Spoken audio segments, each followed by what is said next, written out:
Untuk metode ronde ini contohnya ya, kalau di rumah sakit ada mahasiswa praktek, maka kita sudah membiasakan pagi hari, kemudian di operan dinas pagi ya, itu kita operan dari mahasiswa satu ke mahasiswa yang mau dioperi ya, untuk melakukan dinas selanjutnya ya. Jadi dinas pagi, dinas sore, dinas malam, karena kita ada shift.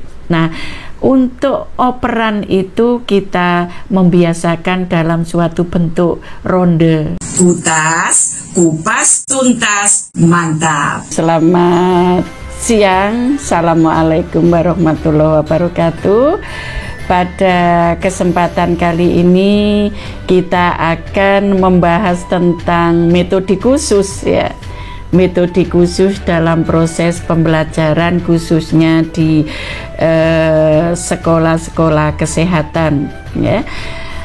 Metode yang digunakan dalam suatu proses pembelajaran ke mahasiswa itu banyak sekali macamnya. Tetapi dari berbagai macam metode yang ada, kita harus bisa menyesuaikan metode dengan tujuan pembelajaran yang akan dicapai oleh mahasiswa. Di dalam pemilihan metode yang tepat, maka akan bisa menghasilkan suatu pembelajaran, tujuan pembelajaran tercapai dengan baik. Nah, untuk itu pada kali ini saya akan menjelaskan metode pembelajaran ronde. Kalau di sekolah-sekolah kesehatan, kebidanan, keperawatan ya, khususnya itu metode ini banyak digunakan. Kenapa? Karena kita akan membiasakan ke mahasiswa atau calon-calon ini ya, nakes, supaya bisa mendapatkan hasil proses pembelajaran secara maksimal. Nah, untuk metode ronde ini contohnya ya, kalau di rumah sakit ada mahasiswa praktek, maka kita sudah membiasakan pagi hari, kemudian di operan dinas pagi ya, itu kita operan dari mahasiswa satu ke mahasiswa yang mau dioperi ya, untuk melakukan dinas selanjutnya ya. Jadi dinas pagi, dinas sore, dinas malam, karena kita ada shift. Nah, untuk operan itu kita membiasakan dalam suatu bentuk ronde. Nah, ini kita bersama mahasiswa, penanggung jawab juga, dan bersama pasien ya. Di situ kita operkan, misalkan dalam satu ruangan itu ada ibu infartu, ada 2 misalkan, itu kita operkan ya, dan kita izin ke pasien atau keluarganya bahwa kita sedang operan pasien ya. Jadi operan pasien ya, itu kalau dalam bentuk ronde akan lebih efektif ya. Karena apa? Karena dioperkan kondisi pasien secara utuh. Misalkan ini ibu infartu, sudah pembukaan berapa, G berapa, sekarang kondisinya khususnya TTV-nya berapa ya, kemudian kondisi bayinya bagaimana, itu akan lebih tertanam di dalam ingatan mahasiswa itu, dan mahasiswa terlibat, sehingga mahasiswa akan bisa mendapatkan suatu proses pengalaman belajar yang lebih baik, karena ada proses dari pengetahuannya itu sendiri. Di dalam ronde itu kita diskusi ya, Kemudian ada keterampilan mungkin yang perlu juga dimantapkan di situ. Misalkan, perlu VT ulang karena sudah 4 jam.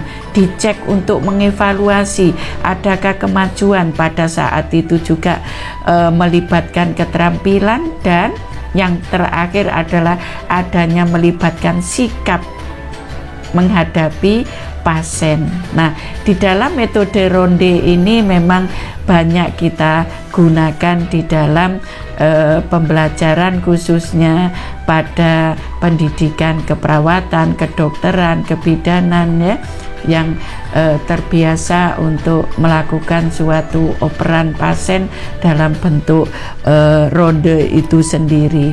Kemudian di dalam ronde itu sendiri memang harus ada proses ya, mulai dari persiapan bahwa sebelumnya jangan sampai kita di depan pasien itu berdebat gitu ya, sehingga butuh persiapan.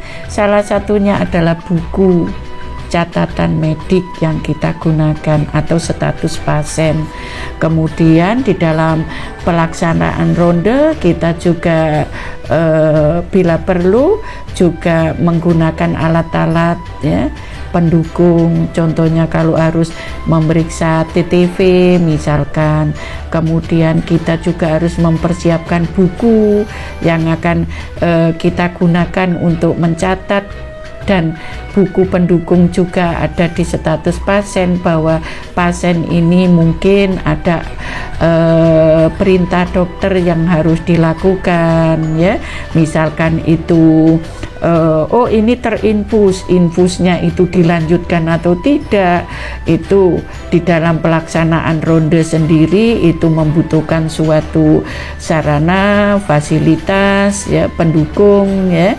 Kemudian setelah semua selesai, kita juga ada pasca ronde, yaitu evaluasi bahwa tadi misalkan pasien A itu tadi sudah mengalami suatu perkembangan yang bagus ya, kemudian pasien B mengalami perkembangan yang bagus, dan itu bisa kita operkan di dalam bentuk ronde tadi. Nah, di dalam ronde itu sendiri memang juga ada kelemahan ya, di mana kita memang membutuhkan waktu ya, membutuhkan suatu ketelitian juga, sarana pendukung juga.